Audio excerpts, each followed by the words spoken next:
Hello, welcome back to my channel. My name is Kemi, and if it is your first time watching this channel, I want to welcome you. Thank you so much for being here.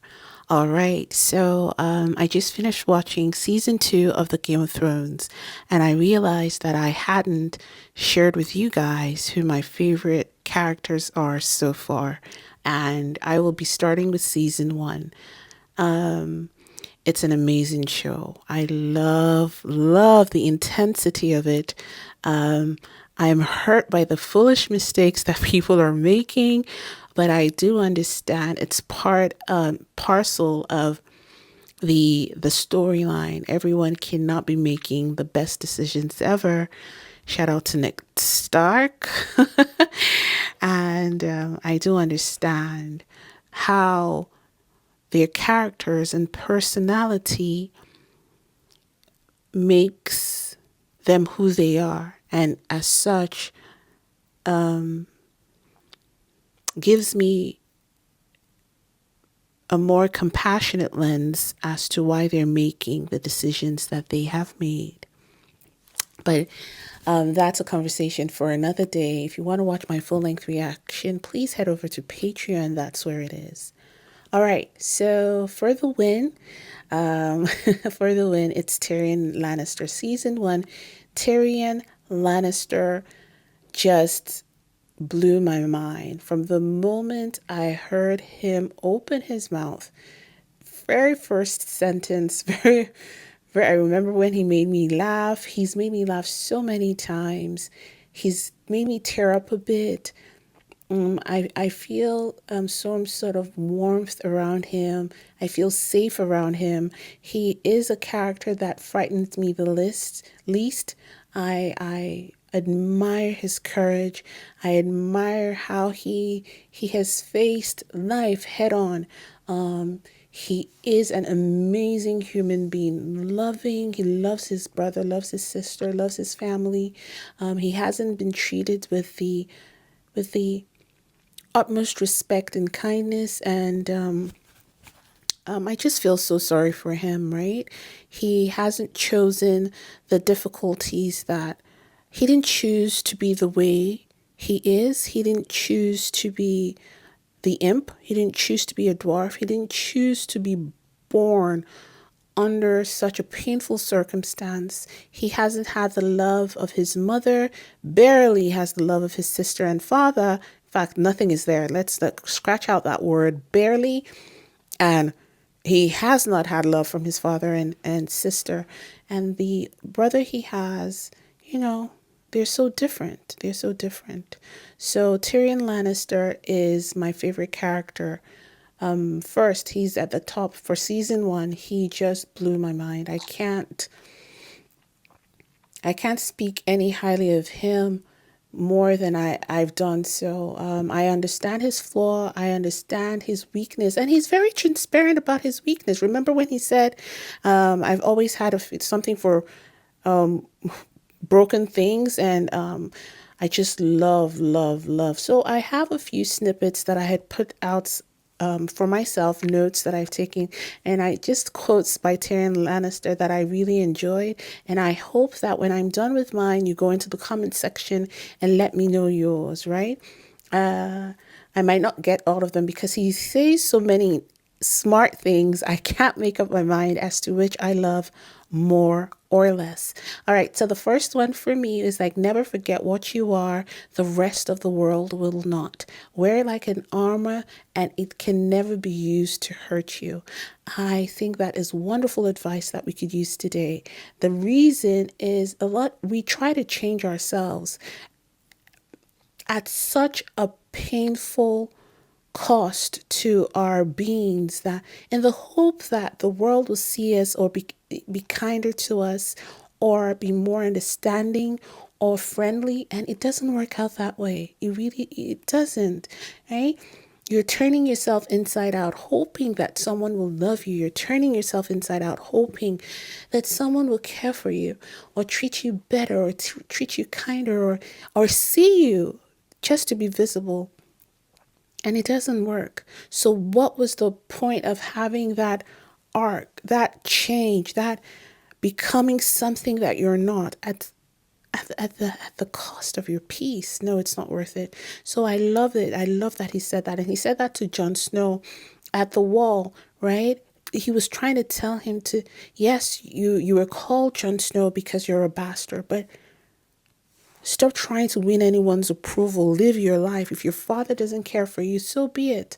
So be it. Let him go on with his own life. You go on with yours. All right. So the second thing that he said is that a mind needs books like a sword needs whetstone. That's why I read so much. So whetstone, it's a sharpener. For in those days, they had this really powerful stone that was used to sharpen metal, to make, that phrase, iron sharpens iron.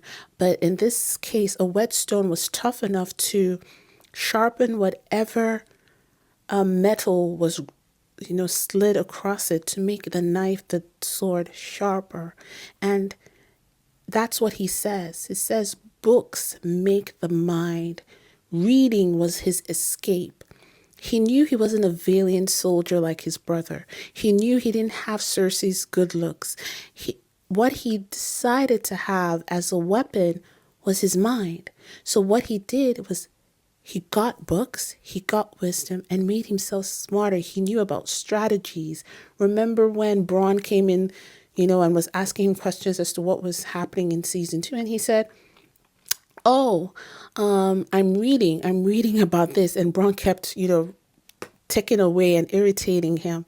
That shows you how much he trusted books and books that he found to make himself smarter.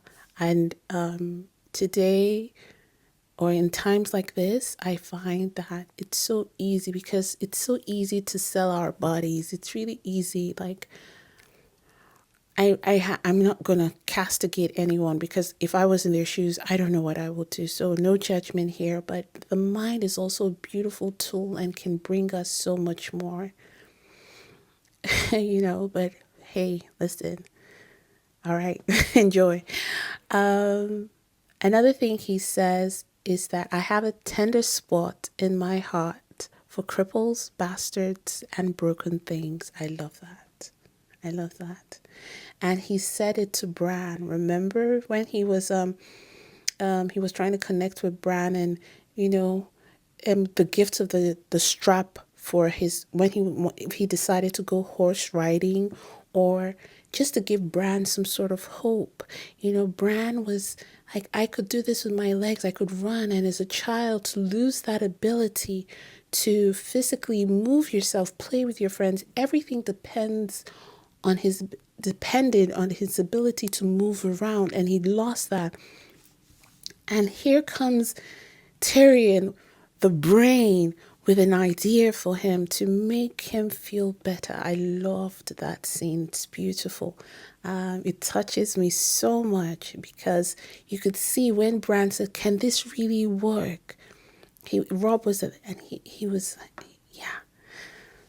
That was a beautiful moment. I love when he told the story to Lysa about milking. Well, it was a dirty story where he was talking about the many things he was doing, the many sins that he had to ask for forgiveness for, how he was able to convince the God to give him a chance to come before the veil and, plead his case. Tyrion is so smart. I like him so much. Then there's, I'm a Lannister, I always pay my debts. It's a phrase one, but I like that he always talked about his family and he used it as a crutch. But more importantly, remember when he and Bronn came before those beastly men and he had to talk his way out of being killed, and also Bronn being killed. Oh, that was amazing. Another part was when he said, I understand the way this game is played. Tyrion showing that while he may not be a warrior, he knows the political game inside and out. Ooh, that is incredible. And I will discuss more about that in season 2. If you haven't watched my reaction, please go ahead and Patreon and watch it.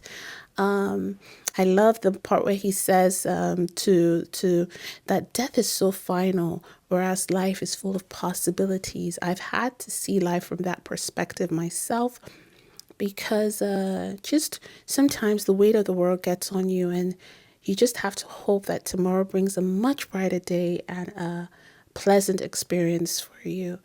And so those are my favorite parts. And of course, there's so many scenes. There's so many scenes, and quite quirky and dirty ones that I might that I just blush when I think about what he says, and how he communicates with women and what he wants. And I remember in season 2, which I will discuss my favorite character as well in season 2, but I remember him telling Varys, who is another character that I love. Varys was saying the gods will be upset about this because, and Tyrion said, "What about the guts of tits and wine?" Where are they? I thought that was incredible. That was so funny. All right, please, I'm going to hand it over to you. Head over to the comment section and let me know what your favorite parts are. Thank you so much for joining me, and I will be sharing my favorite character in season 2 as well, coming up very soon. Don't forget to join us on our Saturday lives at noon on Discord as well. We have a blast. We're almost like 100 sometimes, I think. When we did the Wicked reaction, oh my God, we were so many. And I'd love to see that number again. So please join us on Discord and on Patreon as well. All right. Bye.